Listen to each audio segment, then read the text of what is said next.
গ্রীষ্ম মৌসুম শুরুর আগেই রাজধানীতে তীব্র পানির সংকট, চরম দুর্ভোগে নগরবাসী। দায় এড়াতে নানা অজুহাত ওয়াসার। ব্লগার ওয়াশিকুর হত্যার ঘটনায় 4 জনকে আসামি করে মামলা। গ্রামের বাড়ি লক্ষ্মীপুরের রামগঞ্জে দাফন। এলাকায় শোকের ছায়া।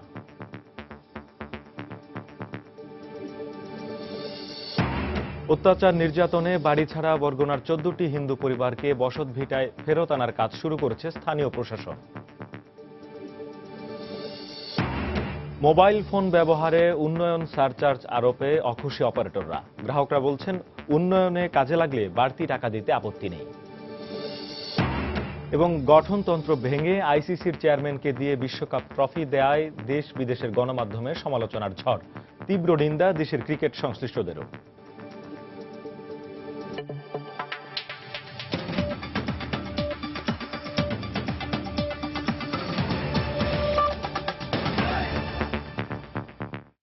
সময় সংবাদের সঙ্গে আছি আমি শেখ জায়েদ। শুরুতে রাজধানীতে পানি সংকট নিয়ে সময়ের বিশেষ রিপোর্ট। গ্রীষ্ম মৌসুম শুরুর আগেই রাজধানীতে তীব্র পানি সংকট দেখা দিয়েছে। এতে চরম দুর্ভোগে পড়েছেন নগরবাসী। আর বেশিরভাগ এলাকায় দুর্গন্ধযুক্ত পানি পাচ্ছেন গ্রাহকরা। এজন্য ওয়াসার অব্যবস্থাপনাকেই দোষের নগরবাসী। তবে ওয়াসার দাবি, পরিশোধনে বেশি কেমিক্যাল ব্যবহার করায় পানিতে দুর্গন্ধ এবং কয়েকটি পাম্প নষ্ট থাকায় সাময়িক সমস্যা হচ্ছে। মিজানুর রহমান কবিরের রিপোর্ট। পশ্চিম যাত্রাবাড়ির জেলেনগর লেনের বেশিরভাগ বাড়িতেই পানি নেই কয়েক মাস ধরে। ভরসা কেবল ওয়াসার পাম্প থেকে 2 গজ দূরের এই কলটি। তবে সেখানেও ঘন্টার পর ঘন্টা অপেক্ষার পর কারো ভাগ্যে জোটে আর কারো ভাগ্যে জোটে না। টানতে টানতে চাপা বিষ করে, বেশি আসে না। পানির প্রেসার কম আছে আর কি, এই কারণে এই কলটা পানি আসে না। আর মন্দিরে আপনার প্রায় বাড়িতেই পানি নেই। কিন্তু পানির অপচয়ের নজিরবিহীন উদাহরণ আছে পার্শ্ববর্তী সায়েদাবাদ এলাকায়। এখানে বছরখানেক ধরে ওয়াসার পাইপ ফেটে পানি উপচে পড়ে ফ্লাইওভারের প্রবেশপথ এবং পাশের এলাকা পরিণত হয়েছে নালায়। এদিকে সায়েদাবাদ সহ পার্শ্ববর্তী এলাকার পানি দুর্গন্ধযুক্ত ও ব্যবহার উপযোগী নয় বলে অভিযোগ এলাকাবাসীর। 2-1 বার এককালে গন্ধ, পচা দুর্গন্ধ আসে। চুলকানি হয়, ওই সময় তো পাতলা পায়খানা হয়, ডায়রিয়া হয়। মর্স জোনের 3 নম্বর এই পানির পাম্পটি বন্ধ আছে 1.5 মাসেরও বেশি সময় ধরে। মূলত এই পাম্প থেকে কোন রকম পানি সরবরাহ না থাকায় মোহাম্মদপুর হাউজিং এর এই এলাকাটির পানি সংকট তীব্র আকার ধারণ করেছে। ওয়াসার অন্য দুটি পাম্প থেকে পানি সরবরাহের মাধ্যমে 3 নম্বর জোনের ঘাটতি মেটানোর চেষ্টা চললেও স্থানীয়দের ওয়াসার বিরুদ্ধে বেশ কিছু অভিযোগ রয়েছে। চাবি দিয়ে খোলে, আবার টাকা খায়, আবার ছাড়ে। 1 মাস 17 দিন ধরে কেউ ঘুমাইতে পারি না। বাচ্চা গাচ্চা সবাই কলসি লই দৌড়ে। 300 টাকার গাড়ি 500 টাকা নেয়, তাও আসে না। ঢাকা ওয়াসার দাবি, পানির স্তর নিচে নেমে যাওয়ায় বছরের এই সময়টাতে প্রতি বছরই সমস্যা দেখা দেয়। ডিপ টিউবওয়েল ডিফাঙ্ক্ট হয়ে গেছে, so they will take care of it. এত বেশি দূষিত থাকে নদীর পানি, যেটাকে আমরা প্রথমে প্রি ট্রিট করি, তারপরে নর্মাল ট্রিটমেন্ট করি। কিন্তু এই ক্ষেত্রে অ্যামোনিয়ার ভাগ এত বেশি থাকে যে আমাদের সেটাকে নিউট্রালাইজ করার জন্য ক্লোরিন ব্যবহার করতে হয়, এবং সেই ক্লোরিন ব্যবহারের কারণে একটা ধাঁচ বা একটা ধাক পানিতে থেকে যায়। পাইপলাইন বদল করার জন্য শুরু হওয়া 4 বছর মেয়াদী পরিকল্পনা বাস্তবায়ন হলে পানি বন্টনেরই সমস্যা দূর হবে বলে দাবি ঢাকা ওয়াসার। মিজানুর রহমান কবির, সময় সংবাদ, ঢাকা। ব্লগার ওয়াশিকুর রহমান হত্যার ঘটনায় 4 জনকে আসামি করে তেজগাঁও শিল্পাঞ্চল থানায় মামলা করা হয়েছে। গত রাত 10:30টার দিকে ব্লগার ওয়াশিকুর রহমানের বোন জামাই মনির হোসেন এই মামলাটি করেন। হত্যার ঘটনার সঙ্গে জড়িত সন্দেহে আটক জিকরুল্লাহ ও আরিফুল ইসলামের পাশাপাশি মামলায় আসামি করা হয়েছে তাহের ও মাসুদ নামের আরও 2 জনকে।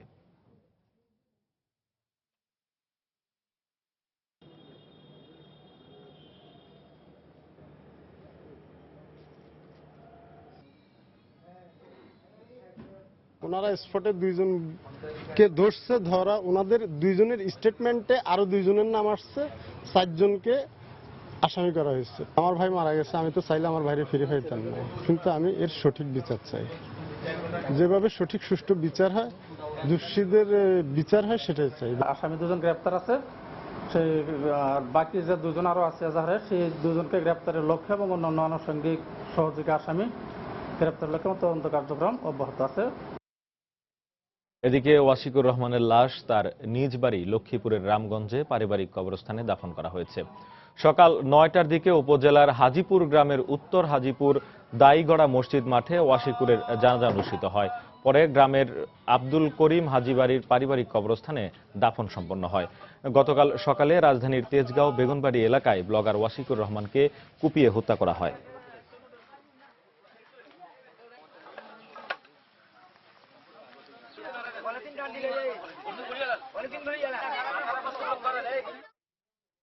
দিনের পর দিন অত্যাচার আর নির্যাতন সইতে না পেরে বাপদাদার ভিটে ছেড়ে চলে যাওয়া বরগুনার 14টি হিন্দু পরিবারকে বসত ভিটায় ফিরিয়ে আনার কাজ শুরু করেছে স্থানীয় প্রশাসন। গত রাতে জেলার আকটাবাড়ি মন্দিরে অনুষ্ঠিত এক বৈঠকে প্রশাসনের পক্ষ থেকে সিদ্ধান্ত নেওয়ার পর সকালে কাজ শুরু হয়। গতকালের বৈঠকে জেলা প্রশাসক ও পুলিশের ঊর্ধ্বতন কর্মকর্তারা ছাড়াও উপস্থিত ছিলেন পৈতৃক সম্পত্তি ছেড়ে আসা 14টি হিন্দু পরিবার এবং জেলার হিন্দু বৌদ্ধ খ্রিস্টান ঐক্য পরিষদের নেতাকর্মীরা। এর আগে গতকাল সকাল থেকে তালতলির বিভিন্ন স্থান থেকে সরিয়ে নেওয়া ঘরগুলোর বিভিন্ন অংশ সংগ্রহ করে পুলিশ। পরে সেগুলো হিন্দুদের ভিটেমাটিতে স্থাপনের কাজ শুরু করেন তারা।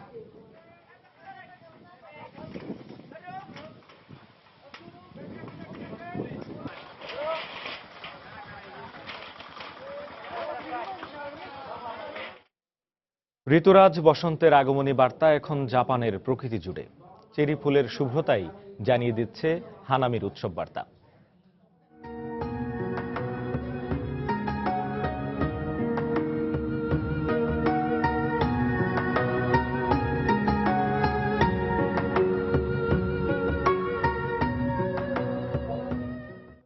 দর্শক, সংবাদের শেষাংশে থাকছে চেরি ফুল উৎসব দেখার উৎসব নিয়ে একটি রিপোর্ট। আমন্ত্রণ রইল দেখার জন্য। আসন্ন ঢাকা উত্তর এবং দক্ষিণ সিটি কর্পোরেশন নির্বাচনে মনোনয়নপত্র জমাদানকারী প্রার্থীদের হলফনামা ওয়েবসাইটে প্রকাশ করেছে নির্বাচন কমিশন। গতকাল সন্ধ্যায় নির্বাচন কমিশনের ওয়েবসাইটে এই হলফনামা প্রকাশ করা হয়। এর মধ্যে বিএনপি সমর্থিত প্রার্থী মির্জা আব্বাস ও আওয়ামী লীগ সমর্থিত সাইদ খোকনের হলফনামা প্রকাশ করা হয়েছে। এছাড়াও নির্বাচন কমিশন সচিবালয়ের ওয়েবসাইটে ঢাকা উত্তরের প্রার্থী ববি হাজ্জাজের হলফনামাও প্রকাশ করা হয়। ঢাকা দক্ষিণ সিটি কর্পোরেশনের উত্তর ও দক্ষিণ মুগদা নিয়ে 6 নম্বর এবং উত্তর কমলাপুর, দক্ষিণ কমলাপুর, কবি জসিমউদ্দিন রোড, ব্যারাক, সোনালী ব্যাংক কলোনি নিয়ে গঠিত 8 নম্বর ওয়ার্ড। এসব এলাকাবাসীর অভিযোগ, নানা সমস্যার কারণে উন্নয়ন থমকে আছে এই দুই ওয়ার্ডে। এদিকে নির্বাচনে জয়ী হলে সমস্যা সমাধানে কাজ করার প্রতিশ্রুতি দিচ্ছেন সম্ভাব্য প্রার্থীরা। ফখরুল শাইনের রিপোর্ট। মুগদাবাসীর পানির জন্য দীর্ঘক্ষণ অপেক্ষা করার এই দৃশ্য প্রায় প্রতিদিনের। এই ওয়ার্ডে এই একটি মাত্র পানির পাম্প থেকে মেলে বিশুদ্ধ পানি, তাই পানির কষ্ট এখানকার বাসিন্দাদের নিত্য সঙ্গী। এছাড়াও বিদ্যুৎ ও গ্যাসের সংকট, অপ্রশস্ত রাস্তাঘাট এবং অল্প বৃষ্টিতেই জলাবদ্ধতা এই ওয়ার্ডের প্রধান সমস্যা বলে জানালেন এলাকাবাসী। কারেন্ট নেই, এই তো মোটামুটি 3 ঘন্টার মতো আমি এখানে দাঁড়িয়ে আছি এই পানি নেওয়ার জন্য। কারেন্টের সমস্যা, গ্যাসের সমস্যা, পানির সমস্যা, রাস্তাঘাট এগুলোর সমস্যা, এগুলো তাদের কাছে আমরা চাওয়া পাওয়ার আছে। 6 নম্বর ওয়ার্ডের পাশেই রয়েছে 8 নম্বর ওয়ার্ড। এই ওয়ার্ডে সবচেয়ে বড় সমস্যা দীর্ঘদিন ধরে রাস্তার মোড়ে পড়ে থাকা ময়লা ভর্তি ডাস্টবিন, যার ফলে নানা রোগব্যাধিও হচ্ছে এলাকাবাসীর। এই ডাস্টবিনটার কারণে এখানে খুব অসুবিধা হইতেছে। পানি, বিদ্যুৎ এগুলি যাতে ভালো থাকে। নির্বাচনে জয়ী হলে এসব সমস্যা দূরীকরণে কাজ করবেন বলে প্রতিশ্রুতি দিলেন দুই ওয়ার্ডের সম্ভাব্য প্রার্থীরা। মাদকের একটা বিশাল সমস্যা রয়ে গেছে এখানে। যত দ্রুত সম্ভব এলাকার মুরব্বী এবং যুব সমাজকে নিয়ে চেষ্টা করব এটা সমাধান, আশু সমাধান।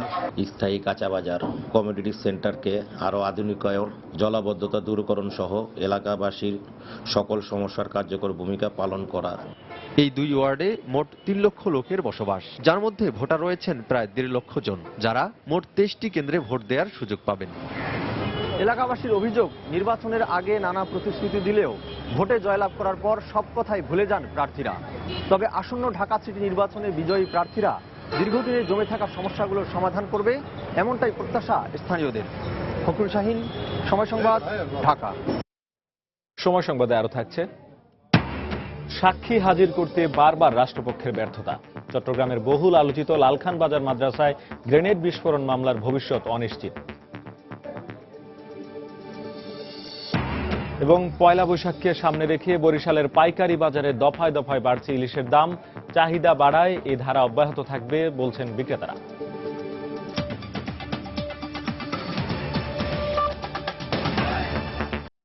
মোবাইল ফোনের সব ধরনের সেবার উপর 1% উন্নয়ন সারচার্জ আরোপে খুশি হতে পারেনি মোবাইল অপারেটররা। তারা বলছেন গ্রাম পর্যায়ে ও নিম্ন আয়ের মানুষের মধ্যে এর নেতিবাচক প্রভাব পড়বে। তবে যেই গ্রাহকদের উপর এই সারচার্জ, তারা বলছেন দেশের উন্নয়নে কাজে লাগলে বাড়তি টাকা দিতে আপত্তি নেই তাদের। বিস্তারিত ইমতিয়াজ আহমেদের রিপোর্ট। এবং শিক্ষা, স্বাস্থ্য, গেল বছরের জুনে প্রধানমন্ত্রী শেখ হাসিনা সংসদে মোবাইল ফোন ব্যবহারের উপরে সারচার্জ আরোপ করে তা শিক্ষা ও স্বাস্থ্য খাতে ব্যবহারের প্রস্তাব করেন। বিভিন্ন যাচাই বাছাই শেষে অবশেষে সোমবার মন্ত্রিসভার বৈঠকে উন্নয়ন সারচার্জ ও লেভি আইন 2015-এর খসড়া অনুমোদন দেওয়া হয়। খসড়ায় বলা হয় মোবাইল ফোন ব্যবহারের উপরে 1% উন্নয়ন সারচার্জ আরোপ করা হবে। পূর্বের 15% ভ্যাটের সঙ্গে যুক্ত হবে 1% অতিরিক্ত চার্জ। মোবাইল ফোন ব্যবহারকারীগণ যে সকল সেবা গ্রহণ করেন তার মূল্যের উপরে মাত্র 1% সারচার্জ আরোপ করা হলে শিক্ষা এবং স্বাস্থ্য উন্নয়নে ব্যয় করা যাবে। মোবাইল ফোনের যত ধরনের সেবা রয়েছে তার সবগুলোর উপরই এই চার্জ প্রযোজ্য হবে, আর তা বহন করতে হবে গ্রাহককেই। এর ফলে তৃণমূল পর্যায়ে গ্রাহকরা কিছু কিছু মোবাইল সেবা গ্রহণে নিরুৎসাহিত হতে পারে বলে আশঙ্কা করছে মোবাইল ফোন অপারেটরদের সংগঠন এমটপ। যার এফোর্ড করার ক্ষমতা আছে 1%, তার কাছে এটা কোনো অসুবিধা না। যার ক্ষমতা কম তার কাছে মনে হয় যে এটা বাড়তি খরচ, ব্যয় বাড়ছে। সেই ক্ষেত্রে আমার কাছে মনে হয় যে এটা এক ধরনের প্রতিক্রিয়া হয়তো হবে। এখানে মোবাইলের সব ধরনের সেবার ক্ষেত্রে যদি 1% সারচার্জ আসে, তার মানে এখানে কিন্তু ইন্টারনেট ব্যবহারও আছে, বিভিন্ন স্বাস্থ্যসেবা, কৃষি, তথ্য, শিক্ষা, এই সমস্ত সেবাগুলো নিচ্ছি। তার মানে এই সেবার আমার ব্যয় বেড়ে যাচ্ছে। ব্যয় বেড়ে গেলে স্বাভাবিকভাবে মানুষের কিছু না কিছু সেবা নিতে তখন পিছিয়ে যাবে। উন্নয়নমূলক কাজের লক্ষ্যে 1% চার্জ নিয়ে খুব বেশি উদ্বিগ্ন নন শহরের গ্রাহকরা।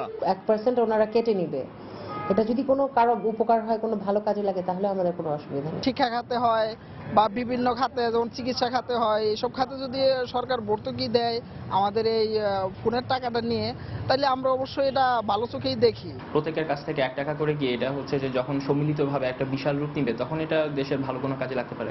জাতীয় সংসদে পাশ হলেই আরোপ করা হবে নতুন এই চার্জ, আর এ বাবদ বছরে 140 কোটি টাকা আয় হবে বলে আশা করছে সরকার।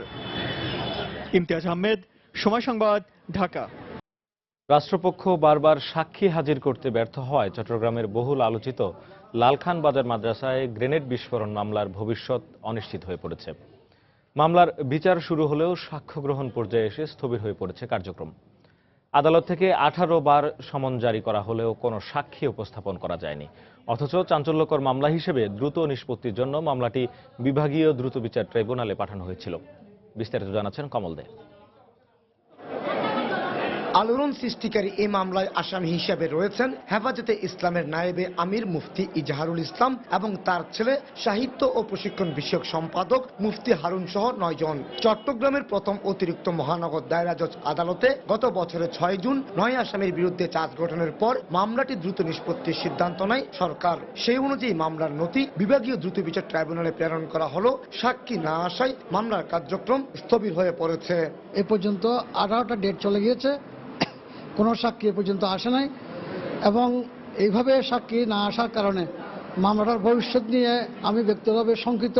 সরকার এ পর্যন্ত কোনো সাক্ষী হাজির করতে পারে নাই। আমি মনে করি এটা সম্পূর্ণভাবে একটা মিথ্যা বানোয়াট মামলা। আমার মক্কেল ন্যায় বিচার থেকে বঞ্চিত হচ্ছে। এক্ষেত্রে রাষ্ট্রপক্ষে নিয়োজিত কৌশলীর অভিযোগ, বারবার নোটিশ দেওয়া হলো, পুলিশ সাক্ষী আনতে গড়িমসি করছে। একই সাথে সাক্ষী না আসায় বেনিফিট অফ ডাউটের সুযোগ নিচ্ছে আসামি পক্ষ। কারণ 135 কার্য দিবসের মধ্যে মামলা নিষ্পত্তি না হলে আইন অনুযায়ী মামলাটি আগের আদালতে ফিরে যাবে। এখান থেকে প্রসেস যাওয়ার পরেও সাক্ষী হাজির করার জন্য সংশ্লিষ্ট থানা কর্তৃপক্ষ ব্যবস্থা নেন, তারা প্রয়োজনীয় ব্যবস্থা গ্রহণ করে নাই। তারা যদি আদালতে হাজির না হন, সাক্ষ্য আইনের 114 গ ধারা অনুযায়ী আদালত ধরে নেবেন যে সাক্ষী আসলে সরকার পক্ষের মামলা সমর্থন করত না। সিএমপি কমিশনার জানান, চাঞ্চল্যকর এই মামলা সাক্ষী হাজির করাতে পুলিশের পক্ষ থেকে দ্রুত ব্যবস্থা নেওয়া হচ্ছে। যেখানে সাক্ষী আনতে দেরি হচ্ছে, আমরা অবশ্যই আমাদের কাছে যদি সেই নোটিশগুলো আসে, আমরা সঠিক সময়ে পৌঁছাবো এবং সাক্ষীগুলো হাজির করার চেষ্টা করব। 2013 সালে 7 অক্টোবর দুপুরে হেফাজত নিয়ন্ত্রিত লালখান বাজার মাদ্রাসায় ভয়াবহ গ্রেনেড বিস্ফোরণে 3 জন নিহত এবং 5 জন আহত হয়। এই ঘটনায় পুলিশের পক্ষ থেকে বিস্ফোরক আইনে এই মামলাটি দায়ের করা হয়। তদন্ত শেষে পুলিশ 2014 সালের 8 ফেব্রুয়ারি মুফতি ইজাহার ও মুফতি হারুন সহ 9 জনকে অভিযুক্ত করে চার্জশিট দেয়। কমল দে, সময় সংবাদ, চট্টগ্রাম। রাজধানীর কারওয়ান বাজারে অভিযান চালিয়ে 7 টন জাটকা উদ্ধার করেছে ভ্রাম্যমাণ আদালত। এই ঘটনায় 11 জনকে আটক করে বিভিন্ন মেয়াদে কারাদণ্ড ও আর্থিক জরিমানা করা হয়েছে। গত রাত 2:30টা থেকে আজ সকাল 7টা পর্যন্ত অভিযান চালানো হয়। এ সময় রাজধানীর বাইরে থেকে আসা জাটকার বেশ কয়েকটি চালান আটক করা হয়। এসব ঘটনায় আড়তদার ও মাছ বিক্রেতা মিলিয়ে 11 জনকে আটক করে বিভিন্ন মেয়াদে কারাদণ্ড দেওয়ার পাশাপাশি আর্থিক জরিমানাও করা হয় বলে জানান অভিযান পরিচালনাকারী কর্মকর্তারা। এছাড়া আটক জাটকাগুলো রাজধানীর বিভিন্ন এতিমখানা ও গরিব দুঃখীদের মাঝে বিতরণ করা হয়।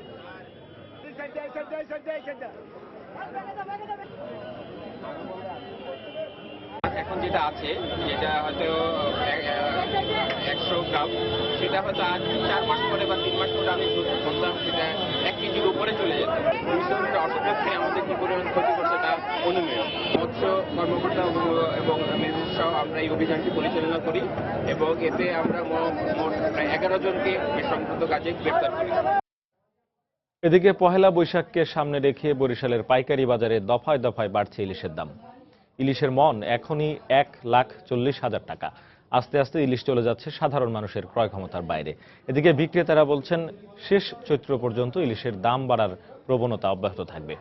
আমিনুল ইসলামের তোলা ছবিতে আরো জানাচ্ছেন ফিরদাউস সোহাগ। বাংলা নববর্ষ উপলক্ষে দেশ বিদেশের বাঙালিদের কাছে ইলিশের কদর অনেক বেড়ে যায়। এ কারণে বেড়ে গেছে ইলিশের চাহিদা, কিন্তু সরবরাহ চাহিদার তুলনায় অনেক কম। তাই লাফিয়ে লাফিয়ে বাড়ছে ইলিশের দাম। ফলে ইলিশ এখন সাধারণ মানুষের ক্রয় ক্ষমতার বাইরে বলে জানান ক্রেতারা। আগে যে মাছটা 700 থেকে 800 টাকা করে কেজি কিনা লাগতো, আজকে সেটা 1000-1200 টাকা দিয়ে কেজি কিনতেছে। যে কোনো ক্রেতাই এটা কিনতে পারবে না, যাদের পয়সা আছেন তারাই এগুলো কিনতে পারবেন। সাধারণ মানুষের জন্য এই ইলিশ মাছ কেনা বড় অসম্ভব হয়ে দাঁড়াইছে। মানুষের হাতের নাগালের বাইরে চলে গেছে ইলিশ মাছের দাম। বরিশালে 1.5 কেজি ওজনের ইলিশের পাইকারি মন এখনই 1,40,000 টাকা বলে জানান পাইকারি বিক্রেতারা। 1 কেজি 200 গ্রামের মাছের দাম গেছে 90 থেকে 95,000 টাকা। 1 কেজি মাছের মূল্য গেছে আজকে 83 থেকে 85,000 টাকা। একদিকে অভিযান, এই জন্য মাছ আসতেছে না, আর একজনের যে আমরা পান্তা ইলিশের জন্য এই জন্য মাছের দাম বৃদ্ধি। অন্যদিকে ইলিশের আড়তদাররা বলছেন 30 চৈত্র পর্যন্ত ইলিশের দাম বাড়া অব্যাহত থাকবে। পয়লা বৈশাখ সামনে এবং জাটকা রক্ষার অভিযান চলতেছে, এই কারণে আমদানি কম হওয়ার কারণে ইলিশের চাহিদার তুলনায় আমদানি কম, সেই জন্য দাম বাড়তেছে।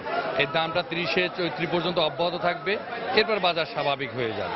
ইলিশ মৌসুমে এখানকার মোকামে 2 থেকে 3,000 মেট্রিক টন ইলিশ দৈনিক বেচা কেনা হয়। সরবরাহ কম থাকায় এখন দৈনিক মাত্র 150 থেকে 200 মেট্রিক টন ইলিশ বেচা কেনা হচ্ছে। ফিরদাউস সোহাগ, সময় সংবাদ, বরিশাল। কক্সবাজার থেকে মোহাম্মদ আলী নামের এক শীর্ষ মানব পাচারকারীকে গ্রেপ্তার করেছে জেলা গোয়েন্দা পুলিশ। গত রাত 12টার দিকে কক্সবাজার সদর উপজেলার ঈদগাঁও স্টেশন এলাকা থেকে তাকে গ্রেপ্তার করা হয়।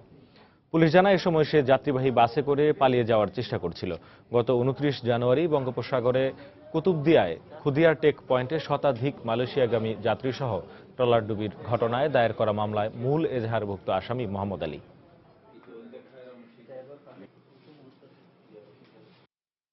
মানব পাচারকারী বহনকারী ট্রলার কুতুবদিয়া চ্যানেল অতিক্রম করার সময় দুর্ঘটনায় কবলে পড়ে। সেখান থেকে 43 জনকে জীবিত উদ্ধার করা হয় এবং 9 জনের লাশ উদ্ধার করা হয়। এ ব্যাপারে মামলা হয়েছে। এই মামলায় সে এজাহারের আসামি। তার বিরুদ্ধে 3 জন আসামি, গ্রেপ্তারকৃত 3 জন আসামি তার বিরুদ্ধে জবানবন্দি প্রদান করছে। সে কক্সবাজারের শীর্ষ মানব পাচারকারী। এইচএসসি পরীক্ষার সময় বিএনপিকে হরতাল অবরোধের মতো কোনো কর্মসূচি না দেওয়ার আহ্বান জানিয়েছেন খাদ্যমন্ত্রী অ্যাডভোকেট কামরুল ইসলাম। সকালে আমিনবাজারে একটি স্কুলের অনুষ্ঠানে প্রধান অতিথির বক্তব্যে তিনি কথা বলেন। এ সময় তিনি 20 দলকে মানুষ পড়ানোর রাজনীতি থেকে বেরিয়ে আসার আহ্বান জানান।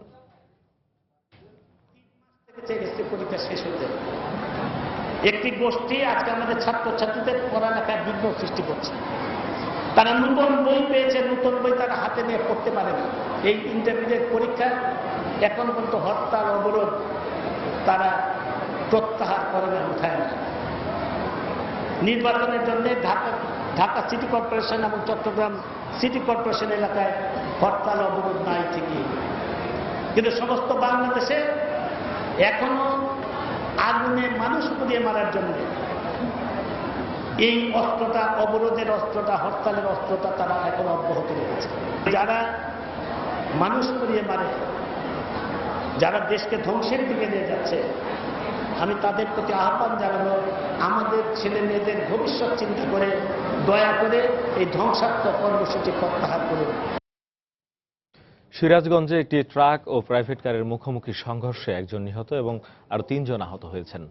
হাইওয়ে পুলিশ জানায়, ভোরে ঢাকা বগুড়া মহাসড়কের সিরাজগঞ্জের সলঙ্গা থানার চাঁদপুর এলাকায় ঢাকাগামী একটি প্রাইভেট কারের সঙ্গে বিপরীত দিক থেকে আসা কয়লা বোঝাই একটি ট্রাকের মুখোমুখি সংঘর্ষ হয়। এতে ঘটনাস্থলে প্রাইভেট কারের চালক নিহত হন এবং আহত হন আরো 3 যাত্রী। আহতদের বগুড়া শহীদ জিয়াউর রহমান মেডিকেল কলেজ হাসপাতালে পাঠানো হয়েছে। এদিকে দুর্ঘটনা কবলিত ট্রাক ও প্রাইভেট কারটি জব্দ করে হাটিকুমরুল থানায় নিয়ে যায় পুলিশ। চট্টগ্রামে ৩ কোটি টাকা আত্মসাতের অভিযোগে বাংলাদেশ কমার্স ব্যাংকের খাতুনগঞ্জ শাখার সেকেন্ড অফিসার মোহাম্মদ মাইনুদ্দিনকে গ্রেপ্তার করেছে পুলিশ। গত রাতে শাখা ব্যবস্থাপক আবুল কাশেম বাদী হয়ে কোতোয়ালি থানায় মামলা দায়েরের পর তাকে গ্রেপ্তার দেখানো হয়। এর আগে রাত 11টার দিকে মাইনুদ্দিনকে কৌশলে থানায় ডেকে এনে আটক করে পুলিশ। পরে ব্যাংকের ঊর্ধ্বতন কর্মকর্তারা তাকে আত্মসাৎ করা ৩ কোটি টাকা ফেরত দেওয়ার অনুরোধ জানান, কিন্তু অভিযুক্ত ব্যাংক কর্মকর্তা টাকা ফেরত দিতে অপারগতা প্রকাশ করলে মামলা দায়ের করা হয়। এছাড়া অভিযোগ উঠেছে মাইনুদ্দিন গত কয়েকদিন ধরে খাতুনগঞ্জ শাখার গ্রাহকদের জমা টাকা নানা কৌশলে হাতিয়ে নেয়। পরে রোববার সন্ধ্যায় চা খাওয়ার কথা বলে অফিস থেকে বের হয়ে যাওয়ার পর তিনি আর ফিরে আসেননি। এরপর গতকাল বিকেলে 20 থেকে 30 জন গ্রাহক ব্যাংকে উপস্থিত হয়ে তাদের অ্যাকাউন্ট থেকে টাকা সরিয়ে নেওয়ার ব্যাপারে কর্তৃপক্ষের কাছে অভিযোগ করেন।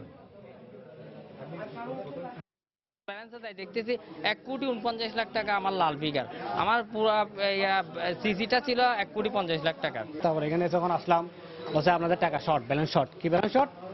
আমাদের অ্যাকাউন্টে টাকা নেই। পরবর্তী হয়তো কিছু জমা দিচ্ছে, আবার কিছু করছে, এইভাবে করে প্রায় আমার 31 লাখ টাকার মতো মানে এখন গাফলা। আত্মসাৎকারী মাইনুদ্দিনকে বিভিন্ন কৌশলের মাধ্যমে থানায় নিয়ে আসে এবং নিয়ে আসার পরে জিজ্ঞাসাবাদ শেষে তাকে আটক করা হয় এবং টাকা আত্মসাতের ঘটনায় ব্যাংক ম্যানেজার বাদী হইয়া মামলা রুজু করেছেন। অনলাইনে আমদানি রপ্তানি পণ্যের দ্রুত শুল্কায়ন ও রাজস্ব আদায় বাড়ানোর জন্য 2013 সালের সেপ্টেম্বরে চট্টগ্রাম সহ বিভিন্ন কাস্টমস হাউসে অত্যাধুনিক প্রযুক্তির এসআইকুডা ওয়ার্ল্ড চালু করে এনবিআর। কিন্তু ঘন ঘন সার্ভার বিকল হওয়ায় চরম দুর্ভোগ পোহাতে হচ্ছে ব্যবহারকারীদের। এতে সময় মতো পণ্য ডেলিভারি নিতে না পারায় একদিকে আমদানিকারকদের লোকসান হচ্ছে, অন্যদিকে চট্টগ্রাম কাস্টমস হাউসের রাজস্ব আদায়ও বিঘ্নিত হচ্ছে। ব্যবহারকারীদের মতে জরুরি প্রয়োজনে কাস্টমস হাউসে স্থাপিত ব্যাকআপ সার্ভারটি চালু থাকলে শুল্কায়নে বিঘ্ন হতো না। বিস্তারিত জানাচ্ছেন হাজেরা শিউলি। শুল্কায়ন কার্যক্রমকে দ্রুত ও সহজ করতে সম্পূর্ণ ওয়েব বেস সিস্টেম এসআইকুডা ওয়ার্ল্ড চালু করেছিল এনবিআর, কিন্তু চালুর পর থেকেই নানা কারিগরি ত্রুটির কারণে এসআইকুডা ওয়ার্ল্ডের সার্ভার বিকল হচ্ছে ঘন ঘন। গত দুদিনের সার্ভারের সমস্যার কারণে অনলাইনে আমদানি পণ্যের আইজিএম দাখিল ও অ্যাসেসমেন্ট নোটিশ পেতে চরম দুর্ভোগে পড়েছেন ব্যবহারকারীরা। ব্যবসায়ীদের দাবি, যথাসময়ে শুল্কায়ন করতে না পারায় বন্দর থেকে পণ্য খালাসে দেরির কারণে তাদের অতিরিক্ত ড্যামেজ দিতে হচ্ছে। একটা যদি রিরুট করতে পারে 10টা রিরুট হয় না, 2 ঘন্টা সার্ভার লাইন, 1 মিনিটের জন্য আসলে 2 ঘন্টা সার্ভার লাইন থাকে না। এটা তাৎক্ষণিক ব্যবস্থা গ্রহণের পাশাপাশি অন্য কোনো টেকনিক্যাল কোনো ব্যবস্থা না রেখে এই সার্ভার এইভাবে চালিয়ে যাবে আর আমরা এইভাবে ঘন্টার পর ঘন্টা এখানে বসে থাকবো, এটা হতে পারে না। এক্ষেত্রে শুল্কায়ন কার্যক্রমকে নিরবিচ্ছিন্ন রাখতে ন্যাশনাল সার্ভারের বিকল্প হিসেবে চট্টগ্রাম কাস্টমস হাউসে 1 বছর আগে ব্যাকআপ সার্ভার স্থাপন করা হয়, কিন্তু এনবিআর সেটি চালু না করায় তা কোনো কাজে আসছে না। সকল ব্যবস্থা থাকার পরেও এটি সচল হয়নি। এটি সচল থাকলে হয়তো এটার সুফল আমরা পেতাম। যেমন গতকাল যখন ঢাকার থেকে আমাদের সংযোগ হচ্ছে না, আমরা হয়তো এইটিকে বিকল্পভাবে চালাতে পারতাম। কাস্টমস কর্মকর্তারা জানান, সার্ভারে কোনো সমস্যা হলে ব্যবহারকারীদের ভোগান্তি নিরসনে দ্রুত পদক্ষেপ নেওয়া হয়। তৃতীয় বিশ্বের মতো দেশে এই ধরনের সিস্টেম মেনটেন করা বা এখানে যে বিনিয়োগ যতটুকু করা অনেক বেশি বিনিয়োগ দরকার বা ব্যাকআপ সিস্টেমে। তবে আমাদের সীমিত সময়ের মধ্যে আমরা মনে করি আমাদের যে ব্যবস্থা চালু আছে এটা আমাদের চাহিদা বা সাপ্লাই ডিমান্ড মিট আপ করতে সক্ষম। ব্যবহারকারীদের দাবি, সারা দেশে শুল্কায়ন কার্যক্রম নিরবিচ্ছিন্ন রাখতে ন্যাশনাল সার্ভারকে সার্বক্ষণিক সচল রাখার পাশাপাশি সংকটকালীন সময়ের জন্য বিকল্প ব্যবস্থা করতে হবে। হাজেরা শিউলি, সময় সংবাদ, চট্টগ্রাম। গাজীপুরে মা ও মেয়েকে কুপিয়ে হত্যা করেছে দুর্বৃত্তরা। গত রাতে এই ঘটনা ঘটে। পুলিশ সুপার হারুনুর রশিদ জানান, গাজীপুরের কাপাসিয়া উপজেলার পাবুর এলাকায় এই হত্যাকাণ্ডটি হয়। স্বজনরা জানায়, গত রাতে খাবার খেয়ে একই ঘরে ঘুমায় মা সূর্যাবানু আর তার মেয়ে মাদিয়া বেগম। রাতে তাদের ঘরে ঢুকে কে বা কারা ধারালো অস্ত্র দিয়ে তাদের হত্যা করে। সকালে প্রতিবেশীরা তাদের খোঁজ করতে এলে ঘরে রক্তাক্ত লাশ দেখতে পায়। পরে পুলিশ লাশ উদ্ধার করে গাজীপুর শহীদ তাজউদ্দিন আহমেদ মেডিকেল কলেজ হাসপাতালের মর্গে পাঠায়। সংস্কার ও সংরক্ষণের অভাবে 145 বছরের পুরনো দিনাজপুর পৌরসভার রাস্তা, ড্রেন ও কালভার্টের বেহাল দশা। ফলে প্রতিনিয়ত দুর্ভোগ আর ভোগান্তির মধ্যে চলাচল করতে হয় পৌরবাসীকে। কাউন্সিলরদের দাবি, মেয়রের ব্যর্থতার কারণে ইউজিসি প্রকল্পের 12 কোটি টাকা ফেরত যাওয়ায় স্থবির হয়ে পড়েছে উন্নয়ন কাজ। অবশ্য মেয়র বলছেন সরকার সহযোগিতা না করায় পৌরসভার উন্নয়ন করা সম্ভব হয়নি। গোলাম নবী দুলালের পাঠানো তথ্য ও মনজিদ আলমের তোলা ছবিতে ডেস্ক রিপোর্ট। 1869 সালে প্রতিষ্ঠিত হয় দিনাজপুর পৌরসভা। পৌরসভার জনসংখ্যা 1,87,000। কিন্তু গত 4 বছরে উন্নয়নমূলক কাজ না হওয়ায় রাস্তাগুলোর চলাচলের অযোগ্য হয়ে পড়েছে। ড্রেনগুলো ময়লা আবর্জনার স্তূপে পরিণত হয়েছে। পৌরসভার 122 কিলোমিটার পাকা রাস্তার 60% পথচারী সহ যানবাহন চলাচলের অনেকটা অযোগ্য। নিমতলা মোড় পর্যন্ত রাস্তাঘাট খুবই খারাপ, বিশেষ করে আমাদের মুন্সিপাড়ার রাস্তা মসজিদের সামনে ভাঙা। রাস্তা খারাপ, ছোট মানে দুই দিকে, এইদিকে গাড়ি গেলে এদিকে পাস হতে পারে না। প্যাসেঞ্জারের সমস্যা, গাড়ির সমস্যা, গাড়ি বিয়ারিং ভেঙে যাচ্ছে এই রাস্তার কারণে। রাস্তাগুলা মানে ভাঙা, গাড়ি ঘোড়া চলাই যায় না। প্যাসেঞ্জার একটা অসুস্থ রুগী উঠাইলে রুগীটা মনে হয় আরো অসুস্থ হয়ে যায়। প্রত্যেকটা রাস্তায় একেবারে জঘন্য হয়ে আছে। আচ্ছা, রিক্সা চালাবার গেলে রিক্সা ভাঙে, চেসিস ভাঙে। মেয়রের ব্যর্থতাকে দায়ী করে কাউন্সিলররা জানালেন পৌর নাগরিকদের কাঙ্ক্ষিত সেবা দেওয়া সম্ভব হচ্ছে না। সংস্কারের অভাবে রাস্তাঘাট, ড্রেনগুলো ধ্বংসের মুখে। বর্তমান মেয়র সাহেব ইনার যোগাযোগ বা অযোগ্যতা বলেন বা বিভিন্ন মন্ত্রণালয়ের সাথে যোগাযোগ না থাকার কারণে আমরা দিনাজপুরবাসী বঞ্চিত হচ্ছি এবং কাঙ্ক্ষিত সেবা পাচ্ছি না। দিনাজপুর পৌরসভায় একটা ইউযুগ 2 প্রকল্পের টাকা এসেছিল প্রায় 2 বছর আগে। এই টাকাটি মেয়রের জন্যই ফিরে গিয়েছে নাকি, তবে শোনা গেছে এটা মেয়র বলে এমপি সাহেবের দোষ, এমপি সাহেব বলে মেয়রের দোষ। এদিকে আরবান গভর্নেন্স ইমপ্রুভমেন্ট প্রজেক্টের 12.5 কোটি টাকা ফেরত যাওয়ার কথা স্বীকার করলেন পৌর মেয়র। তার দাবি, এই ব্যাপারে স্থানীয় সংসদ সদস্য ও মন্ত্রী শরণাপন্ন হলেও তাদের সহযোগিতা পাননি তিনি। হুইপ মহোদয় ওনার কাছে অনেকবার গিয়েছি, গণশিক্ষা মন্ত্রী মহোদয় ওনার কাছে গিয়েছি। 12.5 কোটি টাকা শুধু বঞ্চিত আমরা হয়নি, দিনাজপুরবাসী বঞ্চিত হয়েছে। পৌরসভার 12টি ওয়ার্ডে হোল্ডিং রয়েছে 26,000 আর ভোটার রয়েছেন 1,13,000। সময় সংবাদ, দিনাজপুর। স্বৈরাচার বিরোধী আন্দোলন সহ সব প্রগতিশীল জাতীয় ও স্থানীয় আন্দোলনে সিলেটের নাট্যকর্মীরা অগ্রণী ভূমিকা পালন করেছেন। চিহ্নিত যুদ্ধাপরাধী দেলোয়ার হোসেন সাঈদীকে 1983 সালে সিলেটে সমাবেশ করতে দেয়নি নাট্যকর্মীরা। এর প্রতিশোধ নিতে জামায়াত শিবির চক্র একই দিনে মনির, তপন ও জুয়েলকে হত্যা করে। আর সেই নাট্যাঙ্গন আজ নানা সমস্যায় জর্জরিত। মহড়া কক্ষ ও স্থায়ী নাট্যমঞ্চ না থাকায় দিনে দিনে পিছিয়ে পড়ছে সিলেটের নাট্যচর্চা। বিস্তারিত আব্দুল হাদের রিপোর্টে।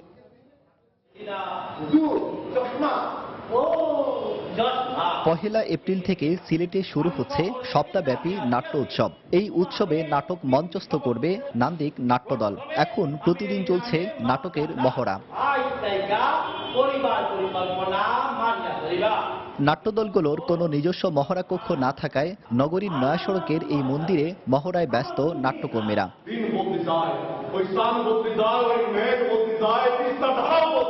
আবার কেউ কেউ মহড়া করছেন সিটি কর্পোরেশনের সারদা স্মৃতি হলে। এতে ক্ষোভের শেষ নেই নাট্যকর্মীদের। আড্ডার মাধ্যমে আসলে থিয়েটারটা তৈরি হয়, সেই আড্ডাদের যে একটা জায়গা দরকার আমাদের, সব নাট্যকর্মীর এই জায়গাটা নাই। মহড়ার সুযোগ থাকবে যেখানে বিভিন্ন দলের সাংস্কৃতিক কর্মকাণ্ড সেখানে করতে পারবে, সেই বিষয়টা এখনো সিলেটে গড়ে ওঠেনি। 1 তারিখ থেকে আমাদের নাট্য উৎসব, সেখানেও আমরা পারফর্ম করব, কিন্তু তার জন্য আমাদের যে নির্দিষ্ট একটা স্পেস থাকবে যেটার মধ্যে আমরা মহড়া দেব, সেরকম কোনো কক্ষ আমাদের নেই। শুধু মহড়া কক্ষই নয়, নেই কোনো স্থায়ী নাট্য মঞ্চ। ফলে একটি মাত্র অডিটোরিয়ামের উপর নির্ভর করতে হয় নাট্যকর্মীদের। একটা মাত্র সরকারি হল অডিটোরিয়াম রয়েছে। এখানে নাটক, সাংস্কৃতিক অনুষ্ঠানের বাইরে সরকারি অনেকগুলো প্রোগ্রাম হয়। আমরা চাইলেই কিন্তু আমাদের পছন্দ মতো তারিখে সেখানে আমরা একটা মঞ্চ নাটক করার ইচ্ছা থাকলেও করতে পারছি না। সিলেটের রক্ষণশীল সমাজ ব্যবস্থা ভাঙতে নাট্যকর্মীরা গুরুত্বপূর্ণ ভূমিকা পালন করছে উল্লেখ করে প্রবীণ এই নাট্যকর্মী বলেন, ছুটির পর নগরীর বিদ্যালয়গুলো নাট্যকর্মীদের বরাদ্দ দিলে মহড়া কক্ষের সমস্যা অনেকটা দূর হবে। বিভিন্ন স্কুল কলেজ তাদের যে স্কুল কলেজের পরে যে অবসর মুহূর্তে সন্ধ্যার পর যাতে ওনারা একটা কক্ষ আমাদেরকে বরাদ্দ করেন। এসব সমস্যার কথা স্বীকার করে জেলা কালচারাল অফিসার নিজেও সরকারি সহায়তা কামনা করেন। স্কুল ছুটির পরে সেগুলো শিক্ষা মন্ত্রণালয় থেকে পরিপত্র জারি করে বা সহযোগিতা করে, সংস্কৃতি মন্ত্রণালয়ের সহযোগিতা নিয়ে যে বিকাল টাইমটা অন্ততপক্ষে নাটকের দলগুলোকে মহড়ার জন্য সময়টা দেওয়া যায় কিনা। সিলেটে সম্মিলিত নাট্য পরিষদের তালিকাভুক্ত 21টি নাট্য সংগঠন রয়েছে। আব্দুল আহাদ, সময় সংবাদ, সিলেট। দেশের বাইরের খবর। ইয়েমেনের উত্তরাঞ্চলের শরণার্থী শিবিরে হামলার জন্য হাউথি বিদ্রোহীদের দায়ী করেছেন দেশটির পররাষ্ট্রমন্ত্রী রিয়াদ ইয়াসিন।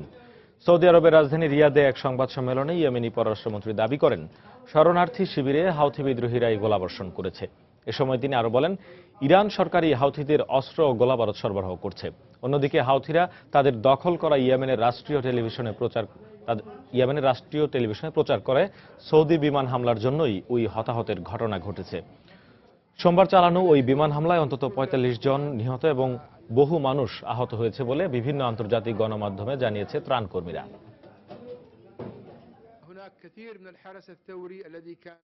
খেলার খবর। গঠনতন্ত্র ভেঙে বিশ্বকাপের ফাইনালে আইসিসি সভাপতি মুস্তফা কামালের বদলে চেয়ারম্যান শ্রীনিবাসনের চ্যাম্পিয়ন দলের কাছে ট্রফি হস্তান্তর দেশে বিদেশের গণমাধ্যমে সমালোচনার ঝড় বইছে।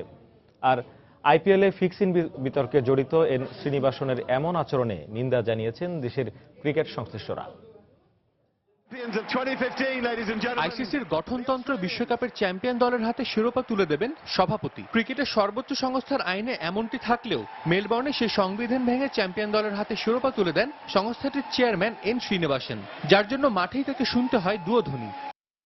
এরপর দেশীয় ও আন্তর্জাতিক গণমাধ্যমে বিষয়টি নিয়ে খবর প্রচারিত হয়। ভারতীয় একটি পত্রিকা দাবি করেছে ট্রফি কে দিবে তা নিয়ে ফাইনালের আগের দিন একরকম বাকবিতণ্ডাও হয় আইসিসির এই দুই শীর্ষ কর্তার। তবে আইসিসির এমন আচরণে সংস্থাটির তীব্র নিন্দা জানান ক্রিকেট বিশ্লেষকরা। আইসিসির ইতিহাসে এটা একটা কালো অধ্যায় হিসেবে বিবেচিত হবে।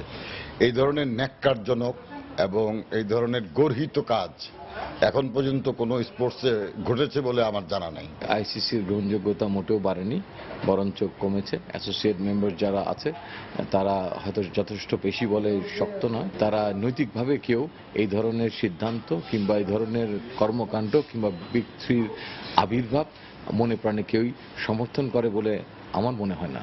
আইসিসির চেয়ারম্যান শ্রীনিবাসন ভারতের ক্রিকেট বোর্ড থেকে একরকম বিতাড়িত হয়েছেন। শুধু তাই না, স্পট ফিক্সিংয়েও জড়িত আছে তার নাম। আর এমন বিতর্কিত ব্যক্তির হাত থেকে মাইকেল ক্লার্ক বিশ্বকাপ ট্রফি নেয় ক্রিকেটেরই মর্যাদা হানি হয়েছে বলে মনে করেন ক্রিকেট সংগঠকরা। একই সঙ্গে আইসিসি থেকে এমন দুর্নীতিগ্রস্ত ব্যক্তিদের সরানোরও দাবি করেন তারা। অ্যান্টি কারাপশন একটি ইউনিট আছে, সেই ইউনিটের প্রথম নজরদারি করা উচিত যে এমন কোনো ব্যক্তি কি আছেন এই আইসিসির কর্মকাণ্ডে যিনি ইতিমধ্যেই দুর্নীতির সঙ্গে অভিযুক্ত। যদি সেটা তাদের নজর এসে থাকে তাহলে তাদের ঘর থেকেই সেই শুদ্ধি অভিযান পরিচালনা করা উচিত। ক্রিকেটের সৌন্দর্যটা যদি আমরা বজায় রাখতে চাই তাহলে ইন্ডিয়ার এই ধরনের প্রভাব, এই ধরনের করাপ্টেড ব্যক্তিদেরকে আইসিসি থেকে ইমিডিয়েটলি বহিষ্কার করতে হবে। খেলার মাঠে আপনার খেলার কোনো দাম নাই, খেলা হচ্ছে টেবিলে, তখন কিন্তু আপনি ভালো খেলার অনুপ্রেরণা লাভ করবেন না। ক্রিকেটকে কলঙ্কমুক্ত এবং ভদ্রলোকের এই খেলাটির স্পিরিট ধরে রাখতে আইসিসির আরো নিরপেক্ষ ও স্বচ্ছ হওয়া উচিত বলে মন্তব্য করেন এই ক্রিকেট সংগঠকরা। সাজিদ মুস্তাহিদ, সময় সংবাদ, ঢাকা। জাপানে সাড়ম্বরে উদযাপন করা হচ্ছে হানামি বা চেরি ফুল দেখার উৎসব। ঋতুরাজ বসন্তের আগমনী বার্তা নিয়ে হাজির হওয়া শুভ্র এই চেরি ফুল দেখতে পার্কে ভিড় করেছেন সবাই। অনেকে আবার ঐতিহ্যবাহী খাবার নিয়ে পরিবারের সঙ্গে অন্যরকম ভাবে সময়টি উপভোগ করছেন। সাকুরা বা শুভ্র সাদা গোলাপি চেরি ফুলে ছেয়ে গেছে জাপান। দেশটিতে বসন্তের বার্তা বয়ে নিয়ে আসে এই চেরি ফুল। প্রতি বছরই সাদা ফুলের সেই সৌন্দর্য বেশ খোশ মেজাজেই উপভোগ করেন জাপানিরা। জাপান জুড়ে হানামি নামে উৎসবের আমেজ নিয়ে আসে এই চেরি ফুল। প্রায় ১৩০০ বছর আগে দেশটিতে এই উৎসব পালনের প্রথা চলে আসছে, যা চলে মার্চের শেষ সপ্তাহ থেকে এপ্রিলের প্রথম সপ্তাহ পর্যন্ত। কেউ বা বন্ধুদের নিয়ে, আবার কেউ বা সপরিবারে হাজির হয়েছেন টোকিওর পার্কগুলোতে। কম বেশি সবাই সাথে করে নিয়ে এসেছেন সুশি, সোবা উদং এবং মোচির মতো ঐতিহ্যবাহী জাপানি খাবার। বছর শেষে পিকনিকের আনন্দে মেতেছেন তারা। আমি আমার বিশ্ববিদ্যালয়ের বন্ধুদের নিয়ে এসেছি এখানে এই উৎসব পালন করতে, বছর শেষে একটু আনন্দ করতে আসা।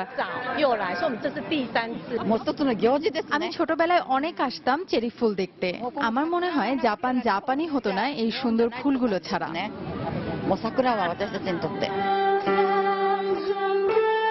পার্ক কর্তৃপক্ষ নিয়েছে দর্শনার্থীদের জন্য বিশেষ ব্যবস্থা।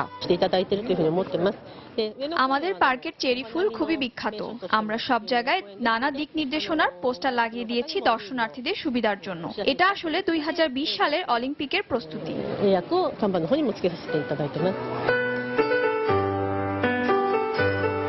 সাকুরা বা চেরি ফুল ফোটাকে নতুন কিছু শুরুর প্রতীক হিসেবে দেখে থাকে জাপানিজরা, আর তাই বছরের এই সময়টাকে তাদের জীবনের এক নতুন মোড় হিসেবে বিশ্বাস করেন তারা। তানজিম বুনিয়াদ, সময় সংবাদ। এ পর্যায়ে শীর্ষ সংবাদ জানিয়ে দিচ্ছে আরেকবার। গ্রীষ্ম মৌসুম শুরুর আগেই রাজধানীতে তীব্র পানি সংকট, চরম দুর্ভোগে নগরবাসী, দায় এড়াতে নানা অজুহাত ওয়াসার। গাজীপুরের কাপাসিয়ায় মা ও মেয়েকে কুপিয়ে হত্যা, রহস্য উদ্ঘাটনে মাঠে নেমেছে পুলিশ। ব্লগার ওয়াশিকুর হত্যার ঘটনায় 4 জনকে আসামি করে মামলা, গ্রামের বাড়ি লক্ষ্মীপুরের রামগঞ্জে দাফন, এলাকায় শোকের ছায়া। অত্যাচার নির্যাতনে বাড়ি ছাড়া বরগুনার 14টি হিন্দু পরিবারকে বসত ভিটায় ফেরত আনার কাজ শুরু করেছে স্থানীয় প্রশাসন। এবং গঠনতন্ত্র ভেঙে আইসিসির চেয়ারম্যানকে দিয়ে বিশ্বকাপ ট্রফি দেয় দেশে বিদেশের গণমাধ্যমে সমালোচনার ঝড়, তীব্র নিন্দা দেশের ক্রিকেট সংশ্লিষ্টদেরও। এই ছিল এখনকার মতো। যে কোনো খবর পেতে ভিজিট করুন সময়নিউজ.tv। যে কোনো বাংলা লিংক, রবি ও সিরিজের নম্বর থেকে সময় সংবাদের খবর, অনুষ্ঠান সম্পর্কে জানতে এবং যে কোনো তথ্য সময় সংবাদকে জানাতে ডায়াল করুন 16242 নম্বরে। এছাড়া এই মাত্র পাওয়া খবর মোবাইলে পেতে SMS করুন START SPACE BN লিখে পাঠিয়ে দিন 16242 নম্বরে। সঙ্গে থাকুন সময়।